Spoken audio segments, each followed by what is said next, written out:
foi com surpresa e foi também com um sentido de responsabilidade que recebi este convite para vos falar hoje e foi certamente na dependência de Deus que procurei trazer o assunto que vamos refletir hoje aqui. Já temos ali o suporte.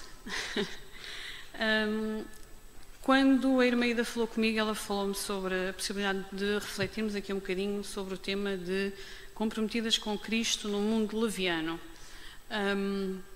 Eu tenho que vos dar este testemunho porque, de facto, eu não me canso de o dizer. Não vos consigo dizer com que perfeição nosso Deus tem trabalhado o dia de hoje e quando chegamos ao fim desta meditação, os irmãos vão perceber a unidade que existe entre a pregação da manhã e esta reflexão que nós vamos fazer agora. Vou-vos pedir desde já desculpa porque eu vou-me suportar um bocadinho nos papéis, sou mais professora, portanto, em relação aos textos, eu vou-vos pedir que fiquem com as referências, não vamos manusear porque vamos consumir um bocadinho de tempo nisso, eu tenho os textos comigo, portanto, vou-vos pedir só que identifiquem as referências. Pensando então neste tema de estarmos comprometidas, e aqui não vamos limitar este compromisso às senhoras, porque o compromisso é do cristão, não das senhoras, e eu encontrei numa revista que eu penso que muitas pessoas têm acompanhado, que a palavra para hoje é uma compilação de meditações curtas, e esta meditação fez sentido para mim trazer-vos para pensarmos em compromisso, e ela diz assim: ao mesmo tempo que claramente ensina a autoestima, a Bíblia também denuncia o interesse próprio. Quando perguntaram a Jesus qual era o maior mandamento, ele disse que era amar a Deus de todo o coração e amar os outros como a nós mesmos. Quando ficamos obcecados com nós mesmos, perdemos o sentido da vida, que é amar e servir Deus e amar e servir os nossos vizinhos. Num relatório de 2003, Hardwired to Connect, 33 cientistas de investigação descobriram que estamos biologicamente preparados para encontrar significado através das relações. Chuck Colson disse: depois de quase 8 décadas de vida, posso atestar isto. A minha única grande alegria é dar-me aos outros e, em troca, vê-los crescer.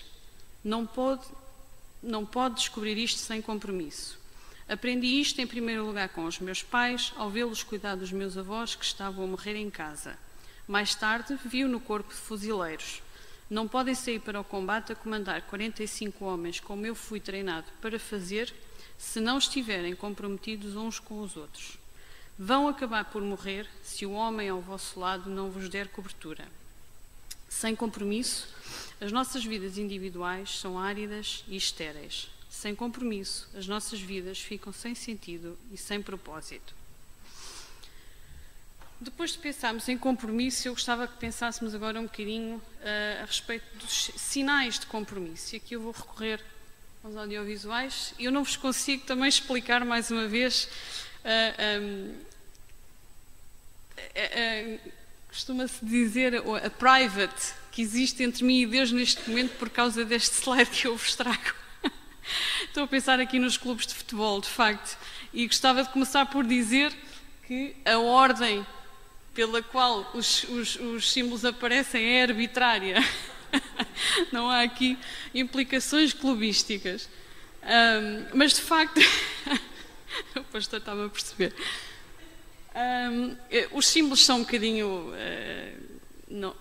Desculpem, eu vou pegar no microfone. Os símbolos são um bocadinho antigos, eu não estive preocupada com a modernidade, eu acho que eles falam por si.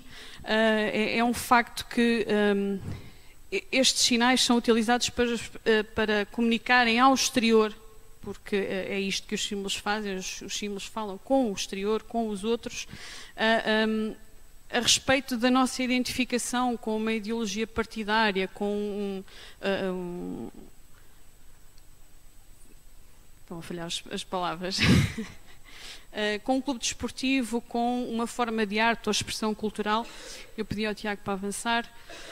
E depois a respeito das filosofias de vida, das religiões. Eu selecionei só estes dois símbolos. Há muitos, como podem imaginar, há uma panóplia interminável de símbolos neste campo da religião. Este assunto é relativamente pacífico, mas eu, ao refletir sobre os símbolos, apercebi-me que há, a respeito dos símbolos, também um código que nos denuncia o grau de comprometimento que nós temos também para com estas ideologias ou estas crenças que nós veiculamos através dos símbolos. E acompanhem-me e vejam se não tenho razão. Há símbolos que nos dizem que o nosso grau de comprometimento passam do provisório até ao definitivo, e eu aqui acrescentaria o permanente. E aquela imagem da tatuagem realmente eu resolvi trazê-la porque nós se calhar parávamos ali na terceira imagem das alianças de ouro, mas o mundo já nos diz que aquilo não é suficiente e já temos aquele tipo de símbolos que para nós não fazem sentido, mas que de facto o mundo diz que são mais definitivos e mais profundos do que aquele que para nós é o sinónimo de compromisso total. Pensando também a respeito de símbolos, é quase tão importante o símbolo como o veículo do símbolo. E é também importante perceber que nesta questão dos veículos nós também conseguimos perceber o grau de envolvimento com a ideologia. E eu percebi que há veículos tímidos e discretos, brincos, anéis, pulseiras, colares, marcadores de livros, autocolantes para os automóveis. Eu aqui estou a pensar mais especificamente no nosso contexto de cristãos, de símbolos que nós usamos para levar ao mundo aquilo em que nós acreditamos. E depois há também veículos mais estridentes, mais ruidosos e exuberantes. Estou aqui a exagerar um bocadinho, mas isto comparando com o anel, pastor, vai-me perdoar, mas eu quase que dizia que nós temos aqui um ministério emergente de veículos na nossa igreja. E eu aqui vou pôr o símbolo da publicidade. O irmão Leonardo tem, já é conhecido de grande parte da congregação, mas o irmão Leonardo faz trabalhos de estampagem de têxteis e esses símbolos, esses veículos são realmente, é difícil eles passarem despercebidos e, portanto, eu achei que são veículos ruidosos. Historicamente, os cristãos têm utilizado uma série de diferentes símbolos para marcar a sua identidade como crentes. Estes têm sido utilizados quase desde o princípio do cristianismo como marcas de identidade. Nos anos mais recentes, os crentes têm servido de joalharia e bijuteria, bíblias e artigos de papelaria decorados, peças de vestuário com mensagens estampadas, numa tentativa de se identificarem como cristãos. O problema que se coloca em relação a estes símbolos é que eles são superficiais. A sua profundidade varia da superfície a que estão ligados. Como cristãos, quando usamos um PIN, temos uma pulseira ou qualquer outro símbolo exterior, isso não tem nenhuma consequência real. Na verdade, amei esta reflexão. Na verdade, avaliando a forma como alguns cristãos conduzem, estes deveriam ser aconselhados a tirar os autocolantes dos seus automóveis. Pode acontecer que estes símbolos despertem a curiosidade suficiente para iniciar uma conversa a respeito da fé. Mas mais importante e tremendamente mais definitivos do que todos os pins, autocolantes e t-shirts que possamos usar, são os sinais interiores e espirituais de um verdadeiro crente comprometido. Eu vou abrir aqui um parênteses. Mais uma vez, eu não vos consigo explicar como é que Deus conseguiu gerar e gerir a unidade em termos de conceitos da programação. O jogral, falo no jogral, por exemplo, na poesia da irmã Abigail, é tremendo aquilo que Deus faz quando nós nos disponibilizamos para ser usados. Eu vou entrar a partir de agora no texto, vou pedir que os irmãos acompanhem, portanto... eu vou fazer as citações dos textos e vou ler também. Portanto, o texto que nos vai servir de base para hoje é João 13, dos versículos 31 a 38. Se alguém quiser, entretanto, esta é a passagem que vamos utilizar com mais frequência, podem manter aberto. E, portanto, nesta passagem nós temos uma chamada de atenção e uma reflexão acerca de 3 marcas que distinguem um cristão comprometido. Contextualizando a passagem, lembremos que o ministério de Jesus estava a chegar ao fim e na noite anterior à sua morte, Jesus passou as últimas horas preparando os discípulos para a sua partida. Portanto, neste contexto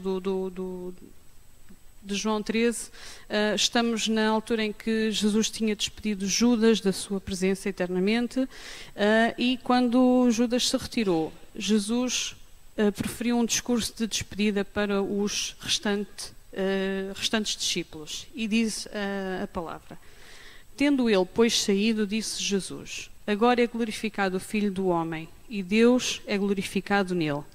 Se Deus é glorificado nele, também Deus o glorificará em si mesmo e logo o há de glorificar.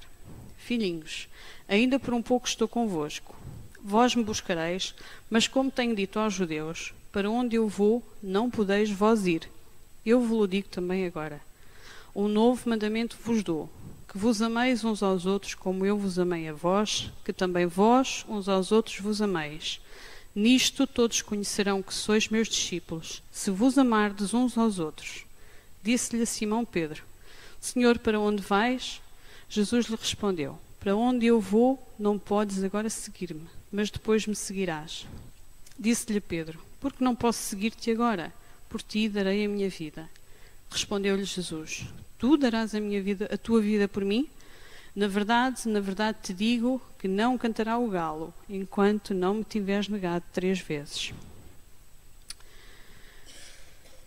A mensagem de despedida de Jesus, que continua em João 16, contém todas as informações que nós precisamos de saber acerca de discipulado.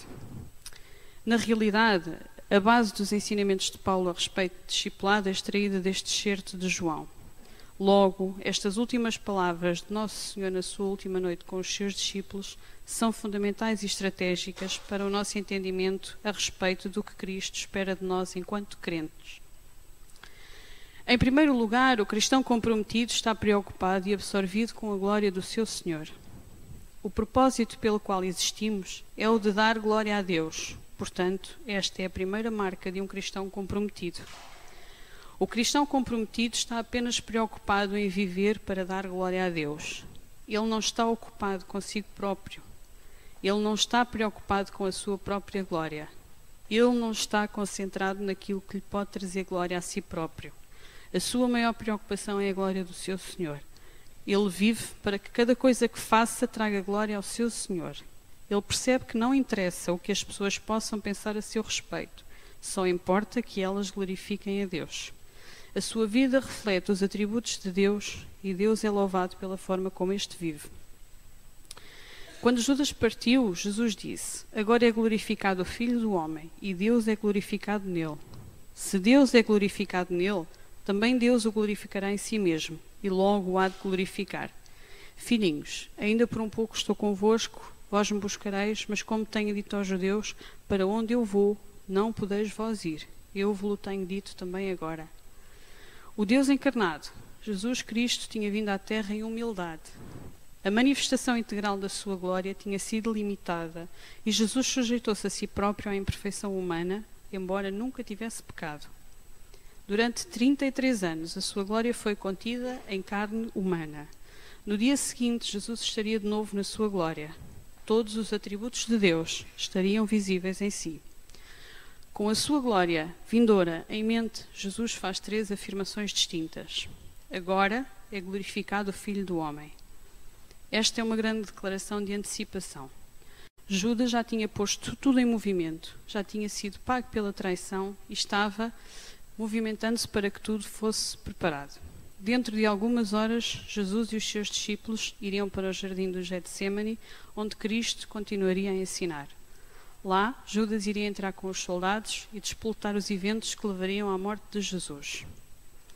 Apesar da cruz parecer vergonha, desgraça e derrota, ela era glória.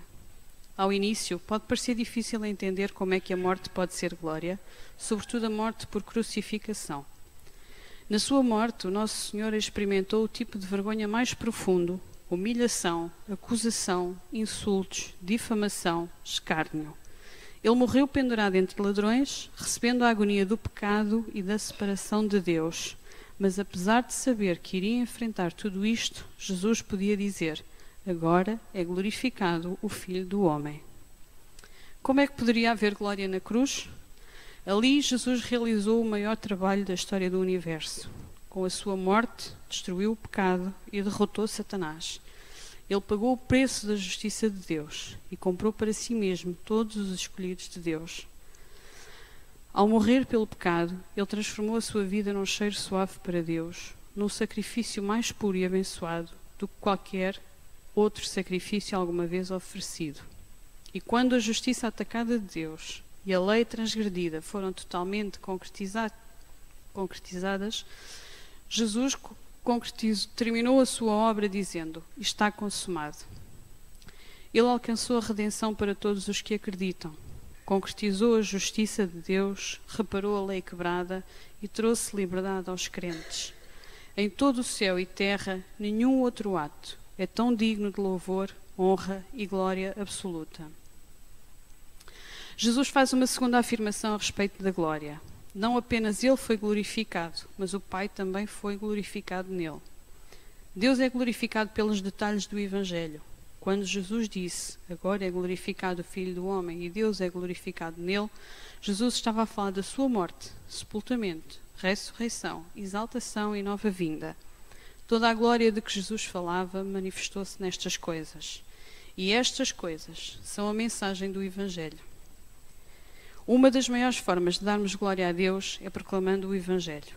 A mensagem do Evangelho irradia a glória de Deus como nenhuma outra coisa no universo. Quando proclamamos o Evangelho, estamos a declarar os aspectos mais claros e mais poderosos da glória de Deus. Portanto, de certa maneira, testemunhar é uma das mais puras formas de adoração, porque isto afirma claramente a glória de Deus.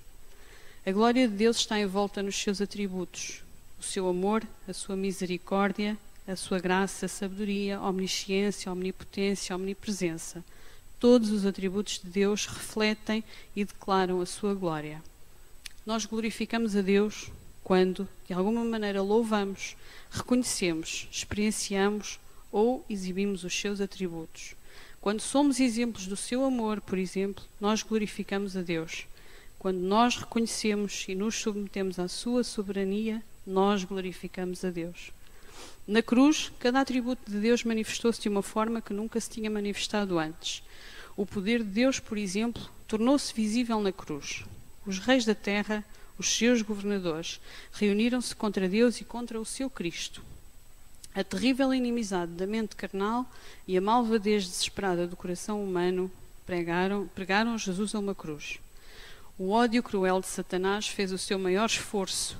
O mundo e Satanás e cada demónio do universo investiram todo o seu poder contra Cristo. E ele teve o poder de vencer tudo isso. Na morte ele quebrou qualquer grilhão, todo o domínio do pecado e todo o poder de Satanás para sempre. A justiça de Deus é vista na cruz em toda a sua plenitude. O salário do pecado é a morte, e se Deus ia redimir os pecadores, alguém teria de morrer pelo seu pecado. A penalização da lei tinha que ser aplicada, pois de outra forma a justiça de Deus estaria comprometida. Isaías diz que enquanto Jesus esteve na cruz, o Senhor fez cair sobre ele a iniquidade de todos nós. Apesar de isso significar o sacrifício do amado Filho de Deus, Deus não iria ignorar a justiça. Assim, ao pagar o preço mais alto, Cristo glorificou a Deus na cruz ao exibir a sua justiça da maior forma possível. A santidade de Deus também se manifestou na cruz. No que diz respeito à santidade de Deus, Abacuque escreveu que Deus é tão puro de olhos que não pode ver o mal e a opressão não pode contemplar. Nunca Deus demonstrou de forma tão evidente o seu ódio pelo pecado como no sofrimento da morte do seu único filho. Enquanto Jesus pendia na cruz, carregando os pecados do mundo, Deus afastou-se do seu filho no meio do seu sofrimento. Apesar de amar Jesus Cristo com um amor infinito, a sua santidade não poderia tolerar olhar para os pecados do mundo. Por isso Jesus gritou em agonia: Deus meu, por que me desamparaste? Desta maneira, Deus foi glorificado. A fidelidade de Deus foi manifestada na cruz. Ele prometeu um Salvador ao mundo desde o princípio. Quando Cristo, o sem pecado, foi oferecido na cruz para receber o salário completo e final do pecado, Deus mostrou a todo o céu e a toda a terra que era fiel. Apesar disso lhe ter custado o seu único filho, Deus avançou com este plano. Quando vemos este tipo de fidelidade, nós estamos a contemplar a sua glória. Muitos outros atributos de Deus foram exibidos na sua totalidade na cruz, mas aquele que se destaca acima de qualquer outro é o amor. Nisto está o amor, não em que nós tenhamos amado a Deus, mas em que Ele nos amou a nós e enviou o seu Filho para a propiciação pelos nossos pecados. A mente humana não consegue compreender o amor que levaria Deus a permitir que o seu Filho morresse para a expiação dos nossos pecados, mas Ele é glorificado na sua manifestação. Na sua terceira e última afirmação a respeito da glória, Jesus enfatiza a verdade de que o Pai e o Filho estão ativamente empenhados em glorificarem-se um ao outro. E a maior glória do Filho é subsequente ao seu trabalho na cruz. Se Deus é glorificado nele, também Deus o glorificará em si mesmo e logo o há de glorificar. Havia uma certa glória na cruz, mas o Pai não iria parar por aí. A ressurreição, a ascensão e a exaltação de Cristo em total glória são todos aspectos importantes da glória que seria sua. Ainda hoje, a sua maior glória é futura. Toda esta glória que estava preparada para Cristo implicava que Ele partisse. Por isso, Jesus diz: Filhinhos, ainda por um pouco estou convosco. Vós me buscareis, mas como tenho dito aos judeus, para onde eu vou, vós não podeis ir. Eu vos digo também agora. Enquanto os seus pensamentos estavam na sua glória e em toda a sua grandeza, ele também pensava nos seus amados discípulos. Ele chama-lhes filhinhos. O que é que ele queria dizer com como tenho dito aos judeus? Em João 7,34, ele disse aos judeus que procuravam prendê-lo: Vós me buscareis e não me achareis, e onde eu estou, vós não podeis ir. É de notar que Jesus não faz este aviso aos seus discípulos crentes. Apesar de não poderem acompanhar Jesus para onde ele ia, não havia o perigo destes morrerem nos seus próprios pecados. Jesus ia para o Pai e os discípulos sentiriam a falta da sua proximidade física, sobretudo em alturas de provações e problemas. Eles não queriam que ele partisse e Jesus sabia disso. Por isso, em João 13, ele assegurou-lhes que, apesar da sua glória implicar a sua partida, ele continuava a preocupar-se com eles. Porque é que Jesus lhe disse tudo isto? Porque sabia que, como verdadeiros discípulos, a sua preocupação era para com a sua glória. Ele queria que eles partilhassem a expectativa, o entusiasmo e a antecipação da sua glória vindoura. Ele queria que eles estivessem preocupados com pensamentos a respeito da sua glória. A preocupação com a glória de Deus é, assim, uma das marcas do verdadeiro discípulo. É a principal razão das nossas existências, uma paixão avassaladora que herdamos do próprio Senhor. O cristão comprometido não está apenas preocupado com a glória do Senhor, mas ele também está repleto do seu amor. Talvez esta marca do cristão comprometido seja a mais significativa de todas em relação à vida prática. Embora os discípulos não pudessem regozijar-se mais com a presença visível de Jesus, eles iriam ter uma experiência plena e rica de amor, pois eles iriam ter um depositário de amor nas suas próprias vidas. Na verdade, o amor seria a sua principal marca distintiva. Como crentes em Cristo, temos uma nova capacidade de amar dada por Deus. O amor de Cristo é derramado nos nossos corações. Romanos 5,5, não é Romanos 5,5, é Romanos 13,8 a 10, diz-nos que o amor elimina a necessidade de um sistema legal. Por causa do amor, nós simplesmente não precisamos de um conjunto de regras e regulamentações. Não precisamos de sinais nas nossas casas que dizem: não chicoteie a sua mulher, não bata nos seus filhos com um martelo, não roube, não mate, nem dê falso testemunho. O amor genuíno torna todas estas regras supérfluas. Que tipo de amor identifica um crente verdadeiro? Jesus disse: amai-vos uns aos outros, como eu vos amei a vós. Isto marca um padrão muito elevado. O amor de Jesus é altruísta, sacrificial, indiscriminado, compreensivo e indulgente. Se o nosso amor não for assim, nós não estaremos cumprindo o novo mandamento. Se a Igreja se apresentasse ao mundo com este tipo de amor, ela iria dominá-lo completamente. Infelizmente não é assim que a Igreja se apresenta. Há fações, pequenos grupos, divisões, panelinhas. As pessoas fazem mexericos, caluniam, falam nas costas e criticam. O mundo olha, mas não vê assim tanto amor. Por isso, não há forma de o mundo saber se aqueles que se chamam cristãos são reais ou não. Uma das razões pelas quais os cultos pseudo-cristãos e as falsas doutrinas têm tanta influência nos dias de hoje é porque não há muitos cristãos a ser discípulos efetivos. É muitas vezes virtualmente impossível distinguir um verdadeiro discípulo de um falso discípulo, porque não há muita manifestação visível do amor de Deus. Assim sendo, o mundo não sabe a quem se dirigir para descobrir a verdade.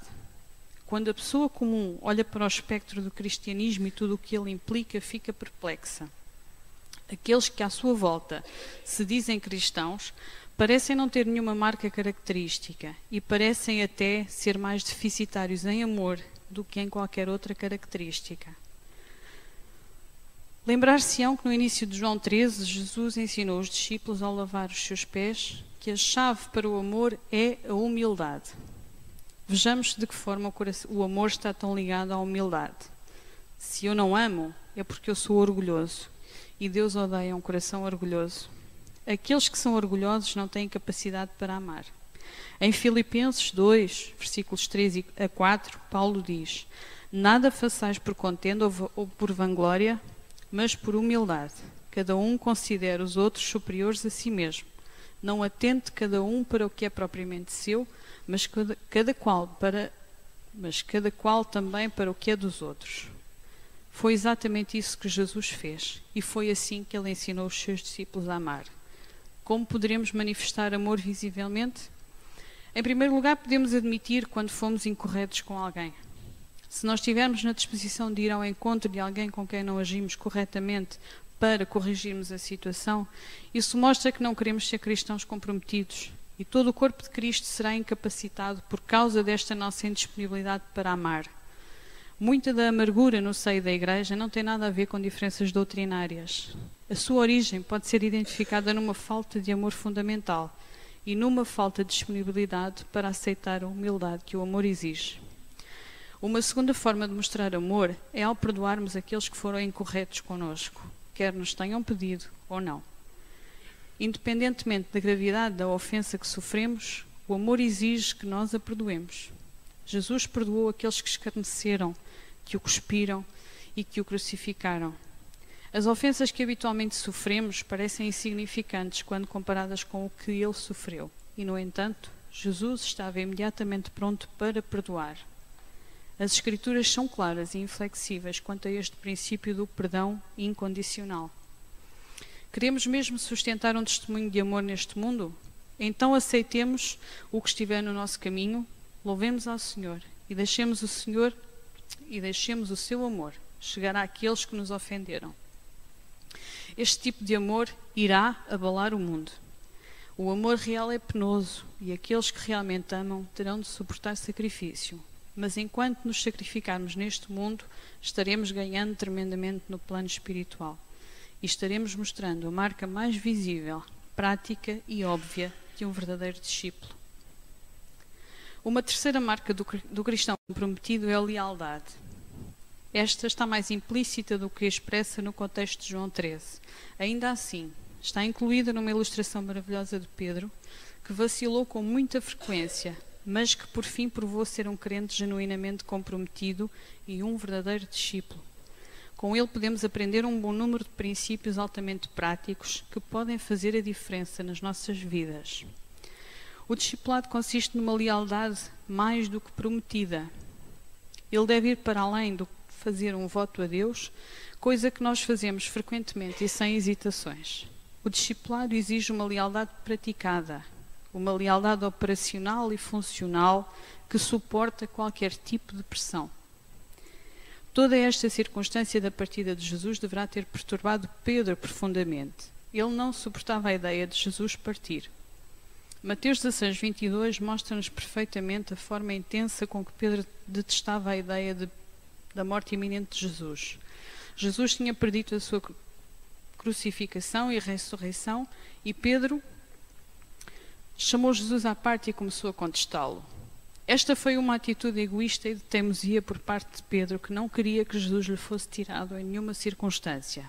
Jesus disse a Pedro: "Para trás de mim, Satanás, que me serves de escândalo, porque não compreendes as coisas que são de Deus, mas só as que são dos homens." Jesus estava completamente consciente da atitude de Pedro e aproveitou a oportunidade em João 13, 36 a 38 para lhe ensinar uma lição a respeito de lealdade. Eu vou passar esta parte, que é um texto que já lemos, portanto é a parte final do texto que lemos inicialmente. O coração de Pedro estava a ferver com amor por Jesus. Mas enquanto o seu amor por Jesus era admirável, a sua ostentação era insensata. A sua recusa em aceitar as palavras de Jesus era apenas orgulho inflexível. No fundo, o que Pedro estava dizendo era: se tudo o que vais fazer é morrer, eu ficarei feliz em morrer contigo. Mas Pedro estava a falar precipitadamente como um gabarolas. Talvez o tenha dito para benefício de todos os discípulos, mas estava a falar na carne. Pior do que isso, a mensagem para Jesus era: eu sei mais do que tu. Podemos imaginar o choque que foi para Pedro quando Jesus previu que ele iria negá-lo naquela mesma noite. Na verdade, durante o resto do diálogo, contrariamente ao que lhe era costume, Pedro não disse mais nenhuma palavra. Ainda assim, lemos em Mateus 26 que ele se gabou novamente nessa noite no jardim. Desta vez todos os discípulos se juntaram a ele afirmando que ficariam com Jesus, mesmo que isso significasse morrer. Mas passado pouco tempo, quando as suas vidas pareciam de facto estar em risco, todos os discípulos, deixando-o, fugiram. Houve uma grande distância entre a sua lealdade prometida e a sua lealdade praticada. Pedro, que se tinha gabado tanto, afirmando que ficaria com o Senhor, falhou miseravelmente. Em vez de dar a sua vida por Jesus, ele tentou salvar a sua negando-o. E não o fez em silêncio ou através de insinuações. Fê-lo em voz alta, praguejando e diante de muitas testemunhas. Foram 4 as coisas que permitiram que Pedro falhasse no teste da lealdade. Primeiramente, Pedro foi demasiado orgulhoso para ouvir o que Jesus estava a tentar dizer-lhe e estava demasiado ocupado a gabar-se. Lucas 22, versículos 31 e 32, lembra-nos da advertência de Jesus a Pedro. Disse também o Senhor: Simão, Simão, eis que Satanás vos pediu para vos ir andar como trigo, mas eu roguei por ti, para que a tua fé não desfaleça. E tu, quando te converteres, confirma teus irmãos. Nesta advertência estava implícita a profecia de que Pedro falharia e que mais tarde se arrependeria do seu fracasso. Mas Pedro não percebeu a ideia. E ele lhe disse: Senhor, estou pronto a ir contigo até à prisão e à morte. Pedro falhou também porque não orou tanto quanto deveria ter orado. Primeiro gabou-se quando deveria ter ouvido e depois, mais tarde nessa noite, dormiu quando deveria ter orado. O sono é uma coisa boa, mas não é um substituto da oração. Enquanto Jesus orava em agonia no Getsémani, Pedro e os outros discípulos adormeceram. Lucas 22, versículos 45 e 46, diz-nos que Jesus veio para os seus discípulos e achou-os dormindo de tristeza. E disse-lhes: Por que estáis dormindo? Levantai-vos e orai, para que não entreis em tentação. Aquela advertência deve ter tido um impacto profundo em Pedro, que anos mais tarde escreveu: Portanto, sede sóbrios e vigiai em oração. Vigiar significa estar vivo, estar acordado, estar alerta. Isto não é uma espécie de argumentação teológica abstrata. Pedro estava falando da sua própria vida. Outra das razões por que Pedro falhou no teste da lealdade foi porque agiu de forma impetuosa. Agir sem pensar foi um problema constante na vida de Pedro. Quando um grupo de oficiais dos sacerdotes fariseus veio ao jardim para levar Jesus, Pedro pegou numa espada e cortou a orelha do escravo do sumo sacerdote. A sua motivação foi egoísta ou talvez de medo ou orgulho, mas não de lealdade. Jesus repreendeu-o por esta atitude e sarou a orelha do homem. A vontade de Deus não é sempre fácil de aceitar, mas aqueles que lhe são verdadeiramente leais serão sensíveis ao que ela for.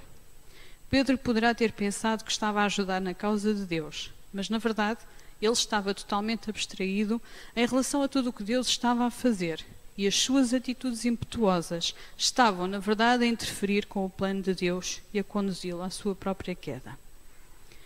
A razão final para o grande fracasso de Pedro é que ele deixou o lado de Jesus e começou a segui-lo à distância. Lucas 22, 54 diz: Então prendendo-o, o levaram e o puseram em casa do sumo sacerdote. E Pedro seguiu de longe.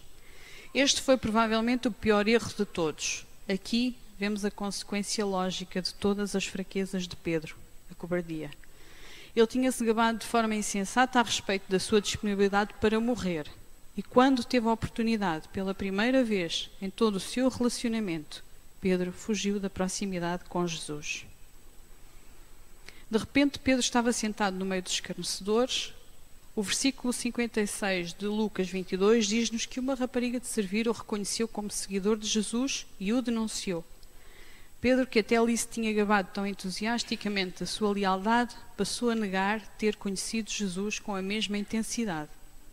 Ali estava ele, na linha de visão do Senhor, negando-o, praguejando e jurando que nunca o tinha conhecido.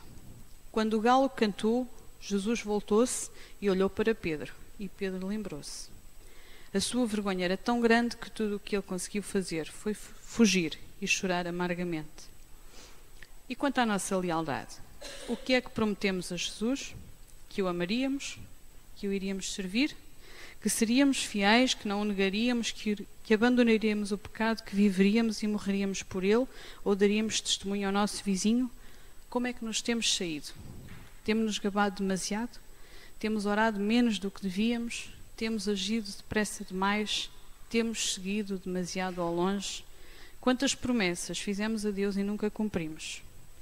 Não era tarde para Pedro, e não é tarde para nós também. Pedro passou finalmente no teste da lealdade. Ele finalmente pregou, sofreu e morreu pelo seu Senhor, tal como tinha prometido. Ele provou ser um discípulo genuíno. A primeira parte da história pode ser triste, mas a partir do livro de Atos podemos ver um Pedro completamente diferente. Talvez esta seja a lição mais importante do que podemos aprender com Pedro. Deus pode transformar qualquer vida quando esta se rende completamente a Ele. Que tipo de cristãos temos sido? Temos sido tudo aquilo que prometemos ser quando aceitamos Jesus? Temos sido tudo o que prometemos ser mais recentemente quando reavaliamos a nossa vida e renovamos o nosso compromisso com Cristo? Há marcas distintas em nós que dizem ao mundo que somos cristãos comprometidos? Podem faltar-nos as marcas de um cristão comprometido, mas Deus pode transformar-nos em verdadeiros discípulos se simplesmente nos rendermos à sua vontade. A vida de um cristão comprometido é custosa, mas é o único tipo de vida que conta para a eternidade.